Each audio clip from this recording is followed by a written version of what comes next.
Hello all, welcome to SSC masala. इस video में हम बात करेंगे सीजीएल 2024 के कोर्ट केस के बारे में, कोर्ट केस में क्या प्रॉब्लम्स होती हैं उनके बारे में, और सीजीएल 2023 का जो कोर्ट केस है जो अभी सुप्रीम कोर्ट में चल रहा है, हाई कोर्ट में ख़त्म हो चुका है, उसके बारे में। सीजीएल 2024 का जो फाइनल रिजल्ट आया था उसमें क्या दिक्कत थी? एबनॉर्मल नॉर्मलाइजेशन हुआ, जिसका रीजन सिंपल है कि मल्टीपल शिफ्ट्स में हुआ था इस वजह से, और साथ में बहुत सारे चेंजेस किए गए फाइनल आंसर की में, सीजीएल 2023 से भी कहीं ज़्यादा। ऑफकोर्स कुछ करेक्ट आंसर्स को गलत कर दिया गया, हालांकि इस बार ये चीज़ कम हुई थी, 2-3 क्वेश्चंस में ही ऐसा हुआ है। इस बार मैक्सिमम क्या किया है, फ्री के नंबर बांट दिए हैं, बोनस मार्क्स टू ऑल, ऐसा पूरे 19 क्वेश्चंस में किया है। 19 क्वेश्चन में सबको नंबर दे दिए, चाहे आपने क्वेश्चन गलत किया था, चाहे छोड़ दिया था, और सही किया था तो उनको तो कोई फ़ायदा ही नहीं हुआ। तो करेक्ट क्वेश्चंस जो थे उनमें भी बोनस मार्क्स टू ऑल दिया गया है। तो यहाँ पे हम क्वेश्चंस नहीं डिस्कस करेंगे, केवल चीज़ें देख रहे हैं, क्वेश्चंस बाद में देख लेंगे। आप देखो difference in the questions of English and Hindi medium. English और हिंदी मीडियम के क्वेश्चन अलग थे, मतलब डिफरेंस था उनमें। यहाँ तक कि देखो इंग्लिश का एक क्वेश्चन था, अब क्वेश्चन इंग्लिश का है तो उसमें तो ट्रांसलेशन करना नहीं है, हिंदी मीडियम का बच्चा हो या इंग्लिश मीडियम का बच्चा हो, क्वेश्चन तो सेम होना चाहिए ना। लेकिन इंग्लिश का एक क्वेश्चन था, उसमें इंग्लिश मीडियम वालों का क्वेश्चन अलग था और हिंदी मीडियम वालों में थोड़ा क्वेश्चन चेंज था। तो बताओ कैसे? जिस चीज़ में ट्रांसलेशन नहीं करना है उसमें कैसे अलग हो गया? कॉपी पेस्ट ही तो करना था, कॉपी पेस्ट भी क्या, क्वेश्चन तो सेम होने चाहिए ना इंग्लिश के। उसके बाद मैथ्स का एक क्वेश्चन था अलजेब्रा का, उसमें इंग्लिश मीडियम का क्वेश्चन जो था वो अलग था, और हिंदी मीडियम में जो मैथ का एक्सप्रेशन होता है, जो टर्म होता है, वो अलग था। उसमें तो ट्रांसलेशन नहीं करना था ना, वो तो कॉपी पेस्ट करना था, तो उसमें कैसे गलत कर दिया? तो यही सब दिक्कतें हैं। उसके बाद देखो कैंडिडेट्स के जिनके कम मार्क्स थे वो सिलेक्ट हो गए, और जिनके ज़्यादा मार्क्स थे वो फेल हो गए। काफ़ी ज़्यादा मार्क्स वाले भी फेल हो गए और काफ़ी कम मार्क्स वाले सिलेक्ट हो गए।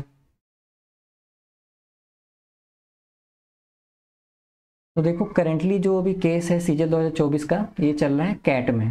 कैट यानी सेंट्रल एडमिनिस्ट्रेटिव ट्रिब्यूनल। ये कैट क्या है? कैट बेसिकली जॉब्स से रिलेटेड, सेंट्रल जॉब्स जो होती हैं उनके केसेस देखता है। रिक्रूटमेंट हो गया या कोई भी दिक्कत होती है सेंट्रल जॉब्स की, तो उसको कैट देखता है। ठीक है, तो केस अभी इसमें चल रहा है। केस को हाई कोर्ट में भी फाइल किया गया था, लेकिन हाई कोर्ट ने बोला कि वो कैट के डिसीजन में इंटरफेयर नहीं करेगा। मतलब वो ऑब्जर्वेशन, हाई कोर्ट ऑब्जर्वेशन तो करेगा, ऑब्जर्व करेगा, लेकिन जो कैट का डिसीजन होगा वही फाइनल होगा। इसका मतलब ये है कि कैट के डिसीजन के बाद जो केस है वो हाई कोर्ट में तो नहीं जाएगा, क्योंकि हाई कोर्ट ने तो बोल दिया है, तो ये केस जाएगा सुप्रीम कोर्ट में। क्योंकि अब केस कोई जीतेगा कोई हारेगा, तो जैसे सीजीएल 2023 का जो केस है हाई कोर्ट के बाद सुप्रीम कोर्ट में गया, तो ऐसे हो सकता है कैट के बाद, कैट के डिसीजन के बाद ये केस भी सुप्रीम कोर्ट में जाए। अच्छा, अब देखो लास्ट हियरिंग में क्या हुआ, जो जज हैं उन्होंने कहा कि वो कंट्रोलर ऑफ एग्जामिनेशन, एसएससी के जो कंट्रोलर ऑफ एग्जामिनेशन है वो उनकी बात सुनना चाहते हैं, उनका पक्ष जानना चाहते हैं। तो और हाँ, ज्वाइनिंग पे कोई स्टे नहीं लगाया था उन्होंने। तो जो अगली हियरिंग की डेट है जिसमें वो कंट्रोलर ऑफ एग्जामिनेशन को बुलाएंगे, और मतलब बुलाया है और उनकी बात वो सुनना चाहते हैं, वो है 22 अप्रैल को। ठीक है, और रोजगार मेला है 26 अप्रैल को, यानी कि इसमें अपॉइंटमेंट लेटर्स बटेंगे। जिन डिपार्टमेंट्स का डीबी हो चुका है सीजीएल 2024 वाला, तो उनका अपॉइंटमेंट लेटर मिल जाएगा।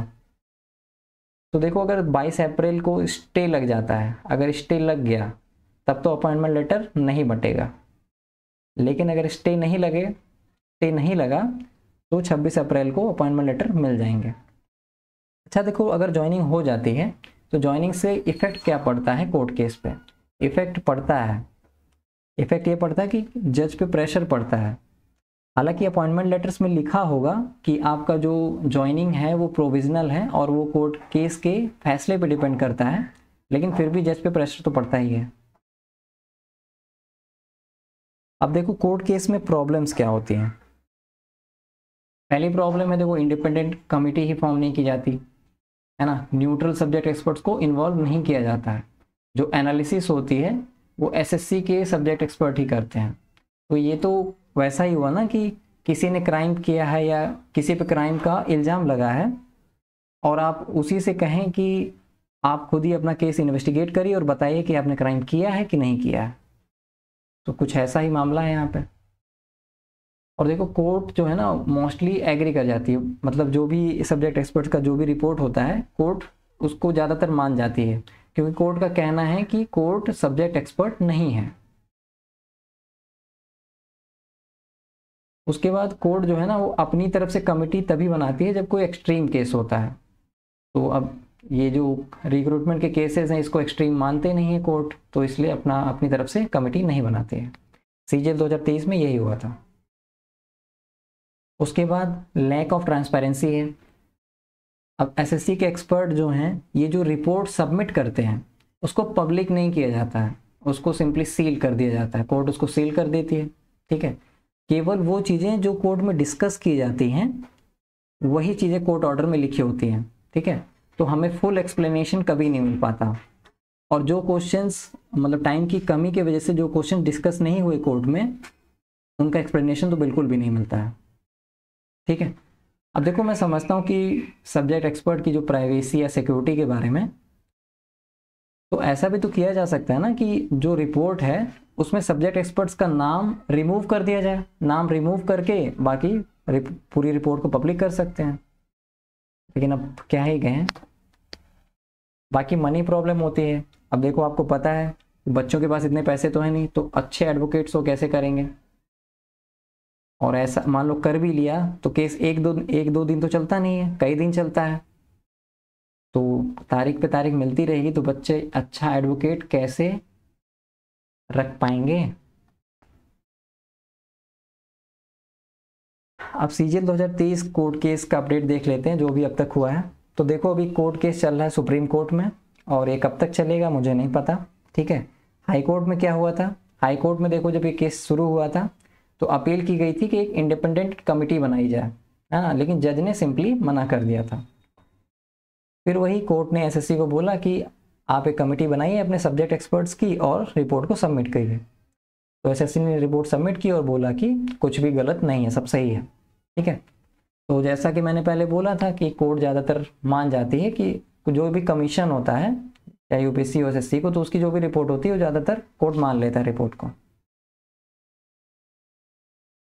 तो लेकिन एक क्वेश्चन में कोर्ट को लगा कि जैसे क्वेश्चन में बोला था मीनिंगफुल इंग्लिश वर्ड, रीजनिंग का क्वेश्चन था, मीनिंगफुल इंग्लिश वर्ड, लेकिन जो दूसरा वर्ड एसएससी ने रिपोर्ट में लिखा था वो कोई किसी फॉरेन का कोई गेम था, तो कोई मीनिंगफुल इंग्लिश वर्ड तो हुआ नहीं। तो उसके लिए कोर्ट ने स्टूडेंट्स को फेवर किया और आंसर बोला कि 1 ही होगा। तो एक क्वेश्चन के लिए स्टूडेंट्स जो हैं वो केस जीत गए थे। तो पर्सनली तो मैं मानता हूँ कि भाई 3-4 क्वेश्चन जो हैं वो 100% रॉन्ग थे, है ना। 7 क्वेश्चन पे केस हुआ था जिसमें 3-4 मैं मानता हूँ कि 100% रॉन्ग थे, लेकिन स्टूडेंट्स को केवल एक क्वेश्चन में जीत मिली थी। तो अब सुप्रीम कोर्ट में चल रहा है केस, देखो क्या होता है। अब देखो कुछ एक्सप्लेनेशन तो ऑर्डर में दिए गए थे ना, जो कोर्ट ऑर्डर था जो डिस्कस हुए थे वो दिए गए थे, लेकिन उनसे भी मैं सेटिस्फाई नहीं हूँ, क्योंकि टीचर से मैंने बात की थी और उनके जो एक्सप्लेनेशंस हैं टीचर्स ने कहा कि एक्सप्लेनेशन सही नहीं है और बस अपने आप को सही साबित करने के लिए कुछ भी ऐसे ही लिख दिया है, और फुल रिपोर्ट जो है वो दिया नहीं जाता है क्योंकि वो सील हो चुका है। अब मैं उसको पढ़ना चाहता था लेकिन क्या कर सकते हैं। अच्छा, अब जब ये जो ऑर्डर आया था सिंगल बेंच का था, तो एसएससी ने अपनी हार नहीं मानी थी। ठीक है, यहाँ तक कि एसएससी ने तो ज्वाइनिंग पे भी, जो ज्वाइनिंग प्रोसेस चल रहा था उस पर भी रोक नहीं लगाई।